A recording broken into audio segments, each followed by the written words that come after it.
What's up, everybody? I'm here with the GOOSKY RS6. We're going to do a quick unboxing. I know this is unconventional because I'm outside. I'm always indoors, but hey, forgive the hands here. It's a little dry out here. I don't have any lotion. Don't judge me. Oh, yeah. And I would have had this to you guys early, but you know what? Just got married. so let's check this out. Oh, boy. Okay. Well, the wind is kicking up here. It's just really cool stuff that they do offer with this kit, and the way it's packaged is top level, top notch. First of all, let's look at the manual. Now, let me say this. Every person who has purchased, built, and flown the RS6 has raved. I mean, like, oh my God, this is so amazing. Oh my God, like literally no one's been like, oh yeah, it's cool. I haven't heard any reports of it just being good. Like literally my RS5, you know how I feel about my RS5. It's perfect. There's nothing wrong with it. It flies so good. And once you start flying it, you want to keep flying it. So, all right, that's enough about that. But this is its big brother, small brother to the RS7. Of course, GOOSKY has been on a roll. And I just want to talk about this manual here. The manual is like top-notch paper.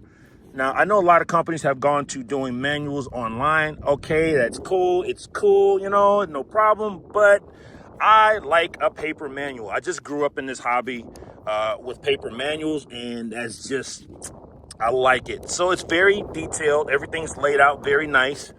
As you can see, you have your verbiage here that makes it very easy to put together.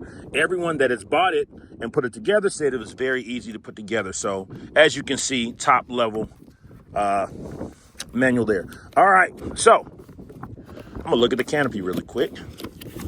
Now, because it's really windy out here, I can't pull everything out or this thing will be all over the field, but man, love this purple.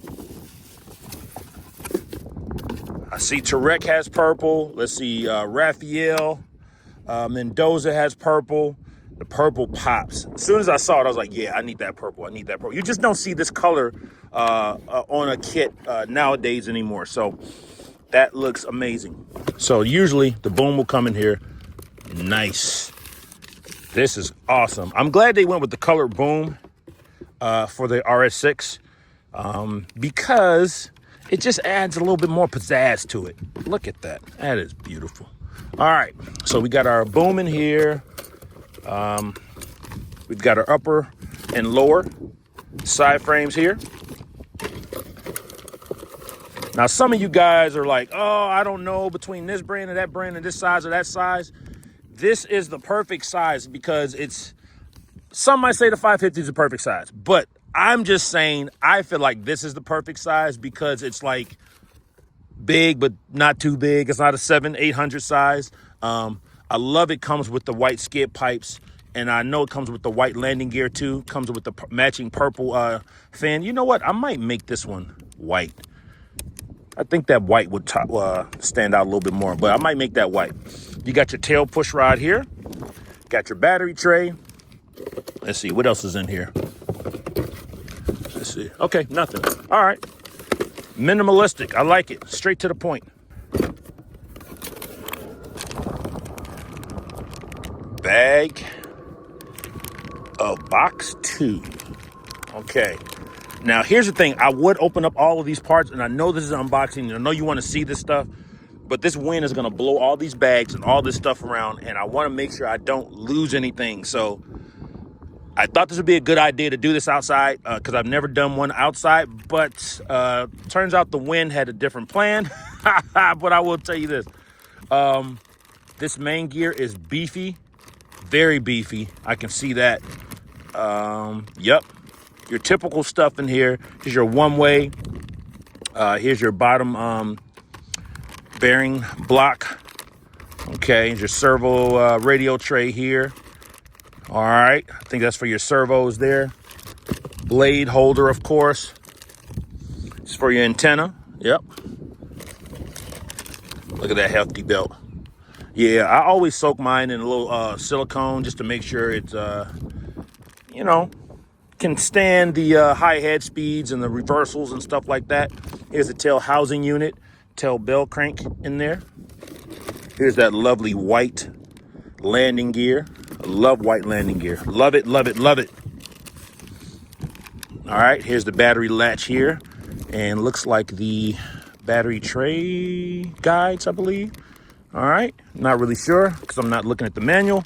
But I do want to open all this stuff up. It's just not going to make sense out here. And I apologize for that. Just thought it was going to be a good idea. Maybe it's not. So here's the blade grips. I'm not sure if these are bigger than the RS5, but Ben's been flying his and been loving it. All right. Here's the motor pinion here.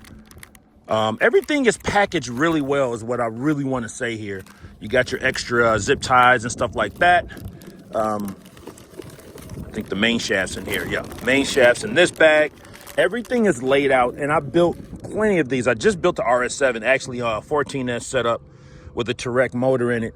And they all just go together so flawless and effortless. Yep, so here we go. Everything's in here. Like I said, I apologize. I can't bring everything out of these bags. It just will be mayhem for me. But there we go. Here's the purple. And if you got the blue, you're going to enjoy the blue too as well. I think Ben Stork is the only guy who likes dark blue.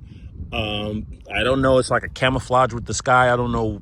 But hey, you know, he has no problem seeing it. So, you know, good for him.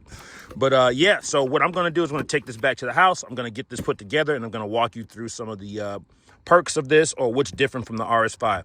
All right. Appreciate you guys and girls. Talk to you soon. Peace.